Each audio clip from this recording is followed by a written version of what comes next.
Hey everybody, this is JDGaming back today with a new series of videos. This is going to be called Get Better at Yu-Gi-Oh! It's something that I've done from time to time on miscellaneous topics relating to this game, but over the many years I've been playing, especially since around 2008, 2009-ish, when I started looking on the Konami site, among other places, I started reading a lot of articles as it pertains to different theories and strategies with this game, and I feel like a lot of them are applicable and worth sharing with you guys. So this isn't going to be so much of a tutorial from beginning to end, because with all the rulings in the game, it's just too much of a hassle that I don't really want to dive into right now.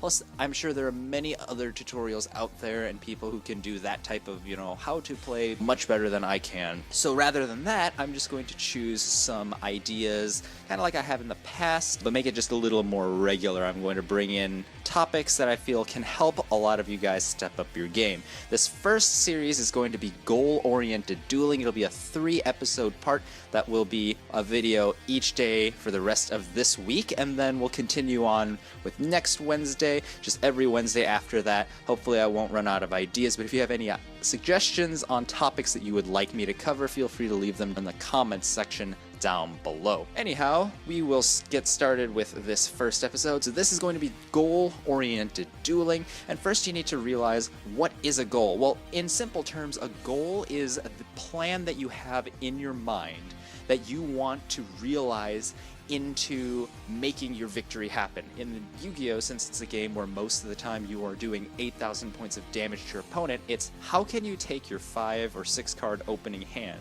and get the cards you need onto the board to be able to do that much damage, either all at once or over time, depending on the goal that you set for your theme. And to kind of go over that, I like to go over 3 quick examples of popular decks that we've seen in recent or a little further back in history. So if we look at PK Fire right now, this is a deck that loves using its Burning Abyss monsters and cards like Tour Guide to make very efficient Xyz summons, which allows it to go into its rank 3 toolbox. Cards like Dante will trigger all their Burning Abyss and get them 3 more cards for each Dante, which will then give them 3 more cards that they can potentially use in addition to the 5 or 6 cards that they started with. So by taking advantage of the graveyard, they get a huge resource base that allows them to put a lot of damage on board. Combine that with the Phantom Knight monsters for free removal of threats and the ability to recycle banished cards as combo pieces to then put more damage on the board, and the Burning Abyss strategy is a very solid one that is able to do a ton of damage to the opponent all in one fell swoop. So that's how this deck wins. It's a combination of utilizing the graveyard for additional resources and being able to put all that damage on the board in a meaningful way that translates to actually doing the 8,000 damage. Step a few years back to the famous Plan Synchro era of 2011, and you have a different kind of slower deck, but even back then, when the game was a bit slower, you have the same concepts holding true. You have a card like Reborn Tengu. A floater like this may not be as popular nowadays, but the way this card was played was pretty much you would get this on the board turn 1. Most likely you wouldn't burn through all of them because your opponent would just lose too many cards to do that. So your Tengu is probably safe.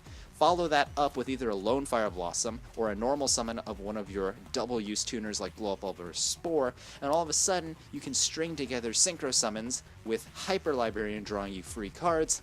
And whereas this doesn't necessarily make just use of the graveyard randomly milling cards like Burning Abyss does, it does use cards that get extra use from the graveyard. It gets extra use when they're played for their synchro plays or whatever the deck intends to, and then is able to draw some free cards as well. So this is a deck that has also just had a superior resource base until it met the Floodgate deck known as Dino Rabbits, which play Macrocosmos and Dimensional Fissure to stop this deck in its tracks. And that's actually an interesting point, because our next deck we're going to be talking about is something very similar. It's Masked Hero Darklaw.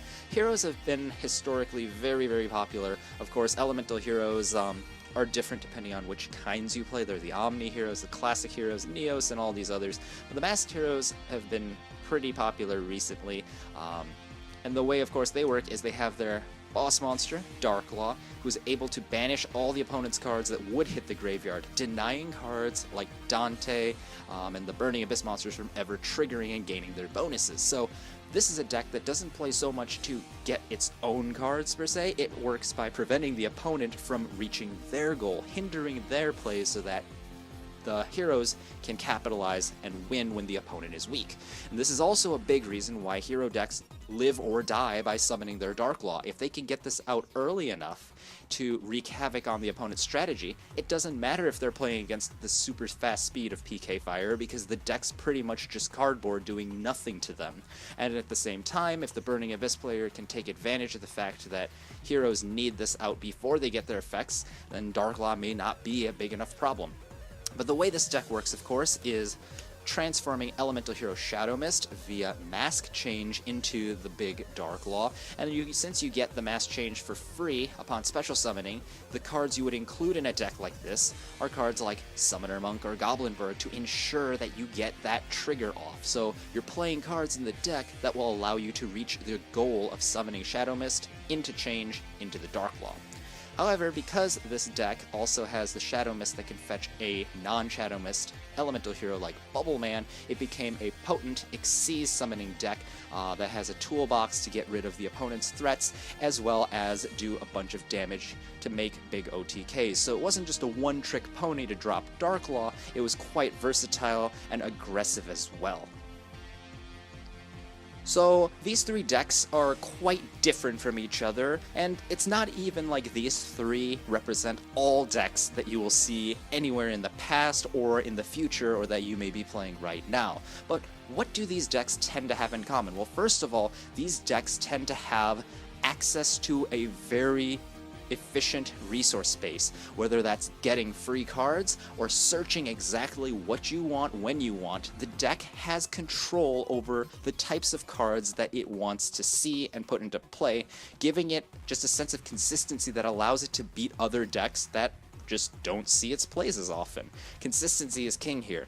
In addition, we have these decks tend to be able to summon very strong monsters to the board easily, and that helps them swarm enough damage onto the board so that even if it's not a one-turn kill, if they can at least get, 4,000 damage, 3,000 damage on the board, they can win in 2 or 3 turns, which significantly lowers your opponent's chances of fighting back. Remember, since decks only have the 8,000 points to survive, if you can pressure them and make that a clock for them, they might not have the time and resources to devote to survive long enough to make sure that their goals are actually put into play. And that's actually why my beloved Psychic deck doesn't work quite as well in this meta. It's because it dies way too fast before it can set up. Of course, these two rules aren't exactly everything about the game, because your opponent will try to hinder you as well, so, having a toolbox for removal of different cards that may be in your way is very important as well. So the deck tends to be a diverse one that can toolbox its way out of bad situations. Those will be the most successful. And of course, I guess one popular example of a deck like that right now would be Monarchs, where you don't necessarily have a boss monster in your extra deck, but because you have such strong search power, you can actually go and ensure that you hit your key plays consistently, and then thanks to Stormforth and Domain, you can both get over your opponent's situations and prevent them from reaching their goals as well. So these are just a few examples that hopefully illustrate the point of identifying a goal. I'll be back tomorrow with an example of putting together a deck core based solely on the goal that we are going to set. It's going to be a very simple Xyz toolbox strategy, but I'll build that step by step along with you guys so you can see these principles in action. But in the meantime, try thinking about the different archetypes that you've wanted to play, the different themes, and think, what types of cards are in here? What types of goals might I want to aim for? So, is this theme a really good deck at special summoning? Will I want to do that? Or does this deck need to set up its certain plays? Try thinking along those lines in terms of the goals and see what you can come up with. But again, I'll be back tomorrow to kind of guide you on building a deck. Hope you guys enjoyed this first episode of Get Better at Yu-Gi-Oh! The series. Let me know down in the comments below what you think of this series. If you have any suggestions or comments, all of those are welcome. This is JDGaming, and I'll see you guys next time.